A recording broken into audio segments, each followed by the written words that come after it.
हमने कल पढ़ाया था इलेक्ट्रॉनिक विन्यास कि किसी परमाणु के इलेक्ट्रॉनों को कोष, उपकोष तथा कक्षकों में आवश्यकता अनुसार व्यवस्थित या बांटने की क्रिया, व्यवस्थित करने की क्रिया कही जाए या फिर क्या कहा जाए, बांटने की क्रिया कही जाए। ठीक है ना, उससे क्या कहते हैं, इलेक्ट्रॉनिक विन्यास कहते हैं। इलेक्ट्रॉनिक विन्यास के मुख्य 3 नियम हमने बताए थे, अब बाउ का नियम, बोरबरी का नियम और हुंड का नियम। 3 नियम है। तीनों नियम में तुमको बस एक नियम अच्छे से याद करना है, अब बाउ का नियम। जिसको अब बाउ का नियम याद हो गया तो उसको बोरबरी हुंड पूरा याद हो जाएगा, कुछ भी नहीं है। तो सबसे पहला नंबर आप बाउ का इलेक्ट्रॉनिक विन्यास हम लोग सीखेंगे। और आप बाउ जानते हो, कई जगहों पे लोगों को ऐसा लगता है आप बाउ का नियम, ये तो कलम लिखे थे, हम क्या लिखे थे कल, अब बाउ का नियम। अब देखो कई जगहों पर ये समझ में आता है कि वैज्ञानिक है, लोगों को ऐसा लगता है कि आप बाउ कोई वैज्ञानिक है, तो ऐसा नहीं है, ये नियम का नाम ही है। आप बाउ कोई वैज्ञानिक नहीं है। हाँ, नील्स बोर वैज्ञानिक है, ठीक है, हुंड वैज्ञानिक है, लेकिन आप बाउ कोई वैज्ञानिक नहीं है।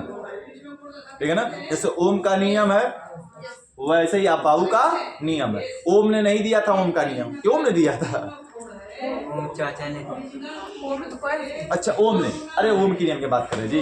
जैसे हम लोग पढ़ते हैं इसके श्रोडिंगर का नियम, श्रोडिंगर तो पढ़ाई नहीं है तुम लोग का। डी ब्रॉगली का नियम तो डी ब्रॉगली ने दिया। हाइजेनबर्ग का नियम हाइजेनबर्ग ने दिया। लेकिन आप बाउ का जो नियम है, आप बाउ नामक वैज्ञानिक नहीं बल्कि इस नियम का नाम है। क्या नियम है भैया? इनके अनुसार किसी परमाणु का इलेक्ट्रॉन उपकोषों में ऊर्जा के बढ़ते हुए क्रम में क्या करता है, प्रवेश करता है। किसी परमाणु का जो इलेक्ट्रॉन होगा वो उपकोष में ऊर्जा के बढ़ते हुए क्रम में क्या करेगा, प्रवेश करेगा। तो बात आती है कि सर जी एनर्जी लेवल क्या है, एनर्जी लेवल जानना पड़ेगा। तो लिखो परिभाषा, तब तक हम एनर्जी डायग्राम बनाते हैं। देखो, आप बाउ के नियमानुसार, आप बाउ के नियमानुसार क्या तक लिखा भैया हम लोगों ने? आप बाउ के नियम हेडिंग हो गया ना। चलो देखो, आप बाउ के नियमानुसार किसी परमाणु का इलेक्ट्रॉन, किसी परमाणु का इलेक्ट्रॉन, किसी परमाणु का इलेक्ट्रॉन उपकोषों में, उपकोषों में, आप बाउ के नियमानुसार किसी परमाणु का इलेक्ट्रॉन, किसी परमाणु का इलेक्ट्रॉन उपकोषों में ऊर्जा के बढ़ते हुए क्रम में, उपकोषों में ऊर्जा के बढ़ते हुए क्रम में, उपकोषों में ऊर्जा के बढ़ते हुए क्रम में प्रवेश करता है। उपकोषों में ऊर्जा के बढ़ते हुए क्रम में प्रवेश करता है। अब बाउ के नियमानुसार किसी परमाणु का इलेक्ट्रॉन उपकोषों में ऊर्जा के बढ़ते हुए क्रम में क्या करता है बच्चा, प्रवेश करता। दैट्स इट, कोई दिक्कत नहीं, इतना सरल सा नियम है। वो एनर्जी का क्रम क्या है, चलो देखते हैं। 1s, 2s, 3s, 4s, 5s, 6s, 7s, 8s। कहाँ तक जाएगा? 2p, 3p, 4p, 5p, 6p, देखो काटा नहीं किसी को, 7p, 3d, 4d, 5d, 6d, ठीक है। ये भैया आगे तक अगर बात करें हम, 4f, 5f बन गया। देखो 5 वाला 5 के क्रम में है, रो में है, 4 वाला 4 के रो में, 6 वाला 6 के रो में है, बना रहे हैं। देख लिए ना, क्योंकि कटने के बाद सब अलग अलग टेढ़ा मेढ़ा दिखने लगता है। इस वजह से पहले हमने बोल दिया कि सभी एक ही रो में बनाओगे।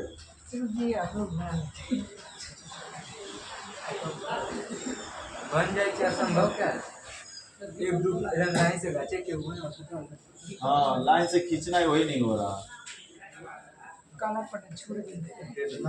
देखो भैया, यही है स्नैक नियम। आप बाउ का स्नैक नियम भी इसको कहा जाता है, सर्पाकार नियम भी कहा जाता है। यह एनर्जी लेवल का डायग्राम है। हालांकि इनकी इस परिभाषा को जब हम क्वांटम संख्या पढ़ाएंगे उसमें सत्यापित किया जाएगा n+L रूल द्वारा। कहा ना कि ऊर्जा के बढ़ते हुए क्रम में प्रवेश करता है, तो कैसे माना जाएगा कि यह जो क्रम विस्तार जो हम कर रहे हैं, आप बाहु का यहाँ पे विस्तार लिख देते हैं, ठीक है ना, यहीं पर लिख देते हैं, आप बाहु का विस्तार लिखा जाए। बताओ भैया पहला कौन मिला हमको? 1s कामा, फिर कौन मिला है? 2s खत्म, फिर आएगा यहाँ से कौन मिलेगा? 2p के बाद कौन मिलेगा? 3s, काम खत्म। फिर कौन है भैया? 3p है, 3p के बाद कौन है? 4s है, हो गया। अब उसके बाद क्या भैया? 3d है, 3d के बाद क्या आएगा? 4p के बाद क्या जाएगा? 5s, खत्म हो जाएगा। फिर आएगा 4d आएगा, 4d के बाद क्या आ जाएगा? 5p आ जाएगा, 5p के बाद क्या आ जाएगा? 6s आ जाएगा, काम खत्म। फिर होगा भैया यहाँ पे 4f होगा, 4f के बाद क्या आ जाएगा? 5d के बाद क्या हो जाएगा? 6p के बाद क्या हो जाएगा? 7s हो जाएगा। आगे बात करें तो यहाँ पर आ जाएगा 5f हो जाएगा, 5f के बाद हो जाएगा 6b हो जाएगा, और 6b के बाद हो जाएगा 7p हो जाएगा, और 7p के बाद हो जाएगा 8s हो जाएगा। यह जितना भी दिख रहा तुमको विस्तार, अगर यह विस्तार याद हो गया तो समझ लो 1 से लेकर 118 तक के तत्वों का इलेक्ट्रॉनिक विन्यास तुमको हो जाएगा, अगर यह विस्तार याद बस कर लिया। उसके बाद बोरबरी और हुंड सब आसान हो जाएंगे, कुछ भी करना है तो बिल्कुल आसान हो जाएगा। यह जो क्रम दिख रहा है ना, इसी को कहा गया है एनर्जी के बढ़ते हुए क्रम। लेकिन तो सर जी 1 2 3 4 5 3 4 ये तो घटते बढ़ता दिख रहा, तो कैसे आप बाबू ने कहा कि ये ऊर्जा का बढ़ता हुआ क्रम है? ठीक है ना, तो बताता है ऊर्जा का बढ़ता हुआ क्रम n+l। जब हम पढ़ाएंगे n+l तो इनकी इस परिभाषा को सत्यापित उसमें करेंगे वहां पर चलकर, ठीक है ना। चलो उतारो पहले इतना। ये भैया अगर किसी को यह विस्तार याद नहीं हो पा रहा है, ये याद है, एक तो कोड बताते हैं याद करने का, रामबाण कोड है, कब्बो नहीं भुलाओगे, ठीक है ना, कभी भी नहीं भुला सकते एकदम से। चलो अब देखो सभी कोड के तरफ ध्यान से। आप बाहु, इस विस्तार को हम कोड से लिख रहे हैं, समझो भैया। ये रहे हमारे सुरेश सर जी,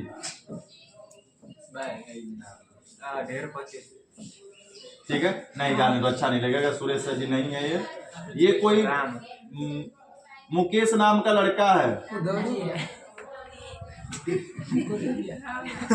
और यहाँ पर कोई अंकित है,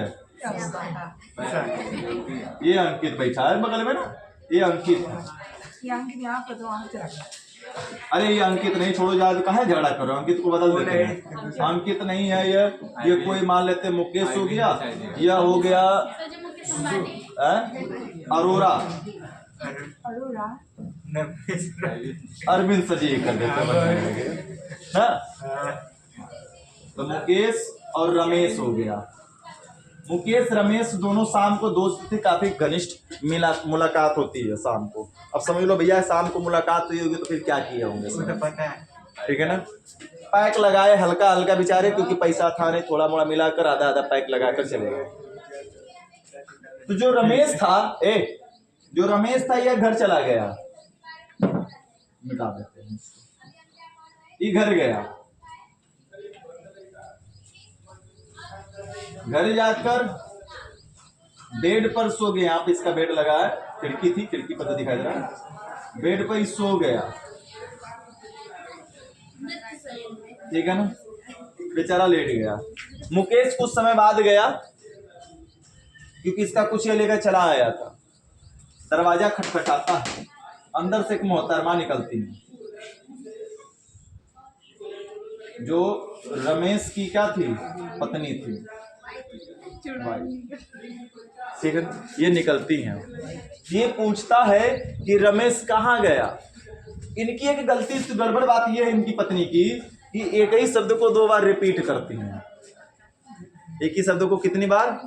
2 बार रिपीट करने वाले हैं। तो मुकेश पूछता है इनसे कि रमेश कहाँ गया, तो क्या बोलती, क्या कहेंगी बताओ भैया, क्या कर रहा है?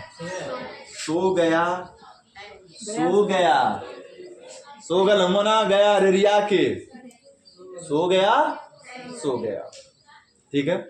तो इसने पूछा कैसे सो गया, जाहिर सी बात है भैया भैया ये उतना ही साथ थे ना, उतना मामला था ना, तो सोच रहा कि हम तो नींद हम करेंगे, ये कैसे सो गया? तो ये बता रही हैं पीकर सो गया, पीकर सो गया।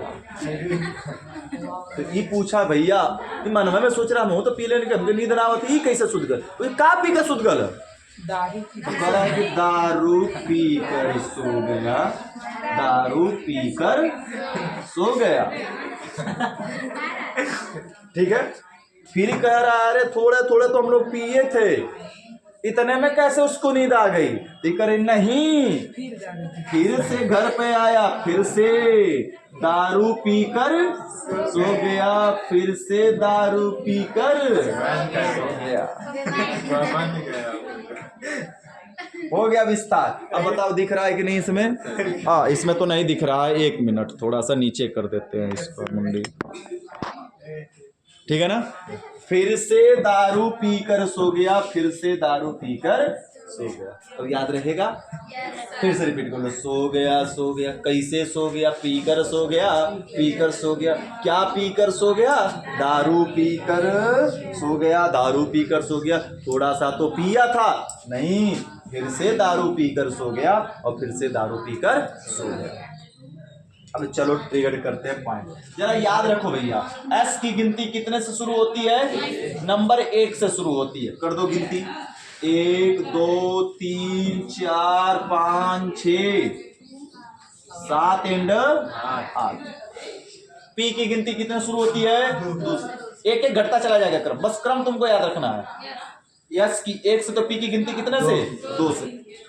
2 3 4 5 6 एंड 7। अब फिर एक घटा दो भैया, डी आएगा तीसरे नंबर पर। तो डी की गिनती 3 से, 3 4 5 6। एफ की गिनती कितने से होती है? 4 से, 4 हो गया विस्तार। कठिन है क्या? अब याद रहेगा? तो यही है भैया आप बाहु का नियम। अगर हाई क्रम याद करने का प्रयास करो, हाई वाला ट्रिक हर जगह मत लगा देना। सो गया ठीक है, लेकिन कब जब याद करने का प्रयास करो इस पर, जिसके अंदर मोट दिमाग है वो न करेगा भैया। गलत कहा है? याद करोगे तो दिमाग तेज रहेगा। ये हल्के दिमाग वाले व्यक्ति जैसे इधर बैठे हैं सब बिना दिमाग वाले, इन सब के लिए उनके पास तो दिमाग है।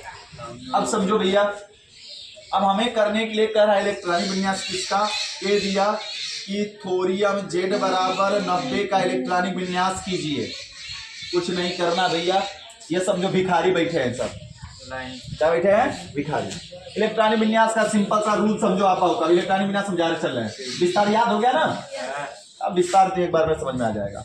अब देखो भैया, सबको पता है, कल हमने पढ़ाया था वीडियो में, S 2 P 6 D F को कितना?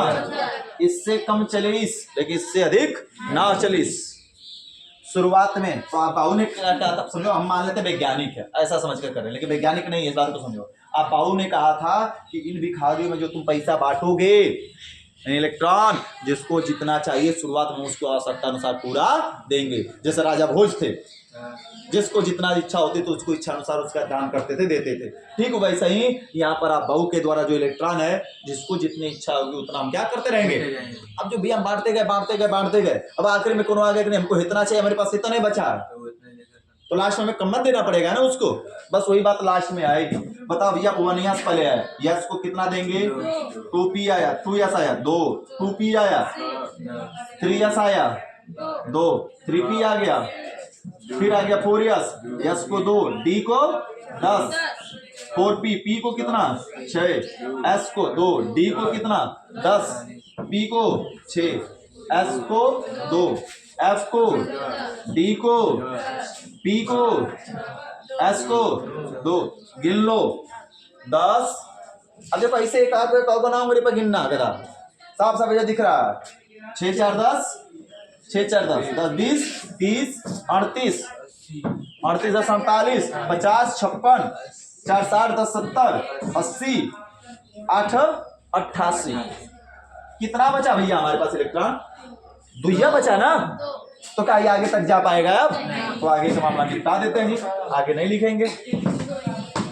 अब यहीं तक आया, F को चाहिए था 14, लेकिन युवराज सिंह बताना हमारे पास बचा कितना? केवल 2। तो भैया हम कहां से लाकर इसको देंगे?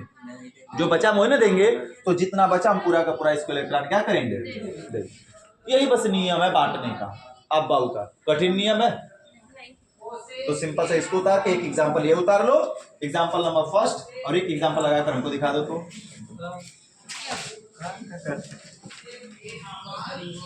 एक एग्जांपल उतारो, एक लगाकर हमको दिखाओ फटाफट। यस एन जेड बराबर 50। अब बताओ यहाँ पर हमें किसका करना है? 50। किसी पर हम सुधार दे रहे हैं। एस एन जेड बराबर 50 कर देते हैं जी। 10, 20, 30, 38, 10, 48। 48 अगर हमने बांटे तो आगे तो जा नहीं पाएगा, कंफर्म है कि जाएगा? अब 48 हो गया, कितना इलेक्ट्रॉन बचा हमारे पास? 2। पी को चाहिए था 6, तो जब 2 बचा तो 2 दे देंगे ना। कठिन है। अब इसी विस्तार से तुम 100 का 110 का 110 का 2 का याद कर सकते। चलो दारू पीकर वाला पर हम देख लेते हैं, हम लोग कोड से कैसे करेंगे। मान लेते विस्तार याद ना, तब कोड से कैसे करेंगे हम लोग?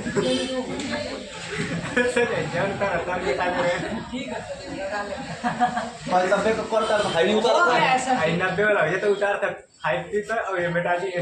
ठीक है सर, ये हो गया। इसकी गलती ना भैया, पहले उतार कर हल करना चाहिए था ना। चलो ए भैया प्लीज डोंट बतियाई, हम FM 100 का लगा रहे हैं।